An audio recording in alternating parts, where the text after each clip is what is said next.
I'm going to discuss a topic known as digestion of carbohydrates. Carbohydrates are polyhydroxyaldehydes or ketone, and they are very important dietary molecules for human body. Now we are going to discuss the digestion of carbohydrates. So, location where digestion of carbohydrates takes place. It takes place in mouth and oral cavity, as well as at the level of the small intestine. Enzymes that digest carbohydrates are known as glycosidases. In nature, there are endoglycosidases and exoglycosidases. The endoglycosidases, these are responsible for cutting or breakdown of molecules, glycosidic bonds at any level, whereas exoglycosidases, they will only break down the glycosidic bonds from starting from one end, and then one by one they will proceed forward. In human bodies, generally the enzymes that occur are endoglycosidases, which are responsible for digestion of polysaccharides and oligosaccharides, basically their hydrolysis. And the disaccharidases are present, which digest the disaccharides into their unit monomers. These enzymes that I have talked about, these are very substrate specific, means an enzyme that will digest or hydrolyze maltose will not act on sucrose. Therefore, they are very substrate specific and are for specific carbohydrates. The final products of digestion. The final products of carbohydrate digestion are monosaccharides, that are glucose, galactose, and fructose. A human body can obtain energy only from these monosaccharides. Now let's talk about digestion that is occurring at the level of the mouth. The digestion that occurs at the mouth level, this is the digestion of carbohydrates. This is due to the activity of enzyme known as alpha amylase. This is the alpha amylase or the alpha amylase, also known as salivary amylase or also known as tyalin, PTYALIN.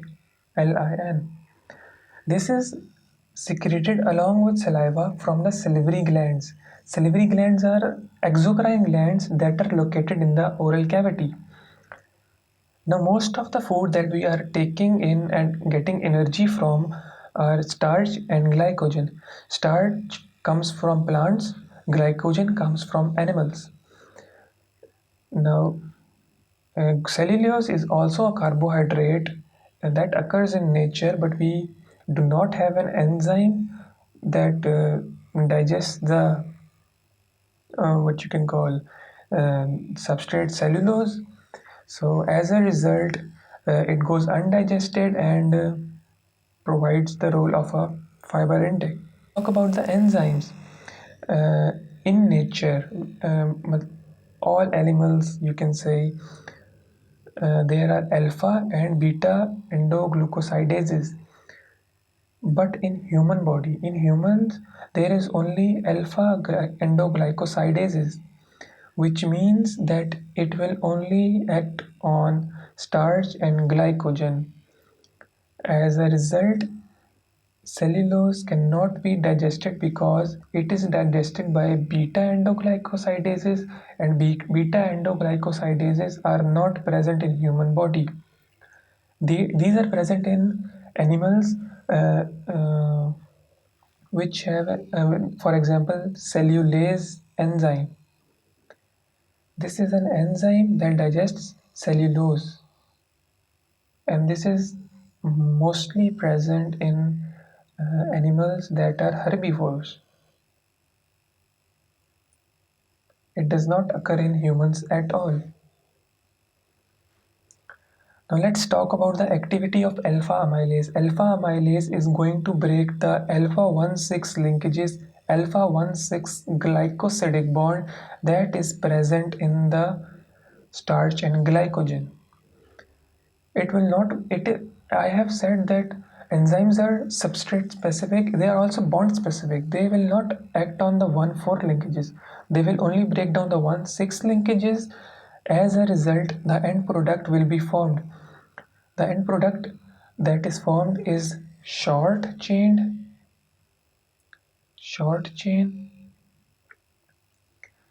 molecules of polysaccharides. They are mainly oligosaccharides, and they are known as dextrins, which mainly contains 8 monomers, 8 monomers or monosaccharide units.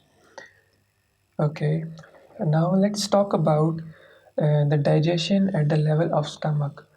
Um, this alpha amylase that is digesting the starch and glycogen in the oral cavity.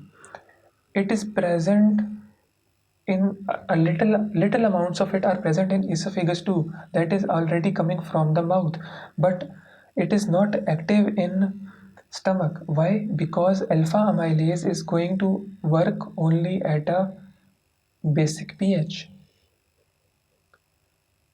Basic pH is present in oral cavity. In stomach the pH is acidic.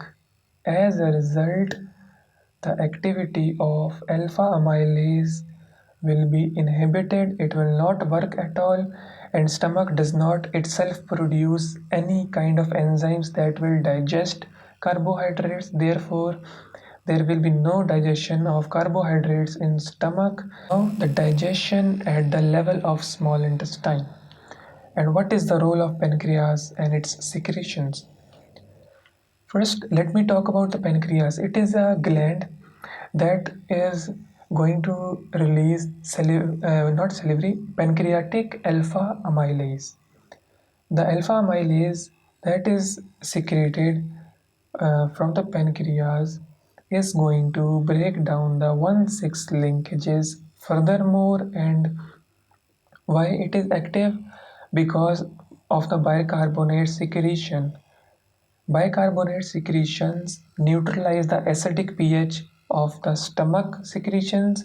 As a result, the alpha amylase activity will be promoted and it will digest the polysaccharides and hydrolyze the glycosidic bonds that are alpha 1,6 bonds.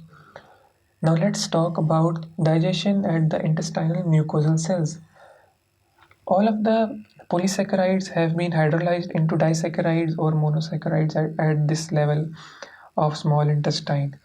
Now, jejunum has cells that are brush border cells. They contain brush borders. These cells have enzymes known as disaccharidases present in these bits. When the food will come at the level of jejunum, these enzymes that are present they are going to digest and further hydrolyze the disaccharides into the monosaccharides. And these enzymes are very specific, and we can mention some of these here. Isomaltase, which is going to break the alpha 1,6 bonds in isomaltose. Maltase is going to break the alpha 1,4 bonds in maltose. Sucrase is going to break down the alpha 1 beta 2 linkage in sucrose. Trehalose will break down the alpha 1 1 linkages in trehalose. As a result of this digestion or hydrolysis of trehalose, two molecules of glucose will be produced. Sucrose, when digested, will produce one molecule of glucose and one molecule of fructose. Maltose will produce two molecules of glucose. Okay, so This is all the digestion of carbohydrates that is taking place till jejunum. In ileum, mostly absorption takes place. So the final products that are formed from the digestion of carbohydrates are glucose, fructose, and galactose. Now, talking about the absorption of carbohydrates, or mainly we can say the monosaccharides, at the level of jejunum, all kinds of digestion have taken place. From ileum, absorption starts. Absorption is very important as the molecules will only provide energy when they are absorbed. These are transport proteins present in the membranes that are responsible for the absorption of monosaccharides. This sodium dependent glucose transporter 1 is requiring energy and also requires sodium ions in order to work and transport glucose and galactose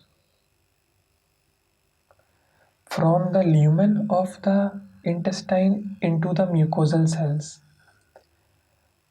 This is the lumen, this is the mucosal cells.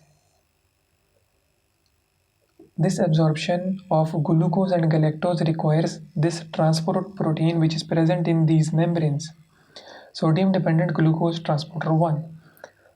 Now GLUT5. This is also a glucose transporter and it is a fructose transporter. It will not require sodium ions, sodium independent,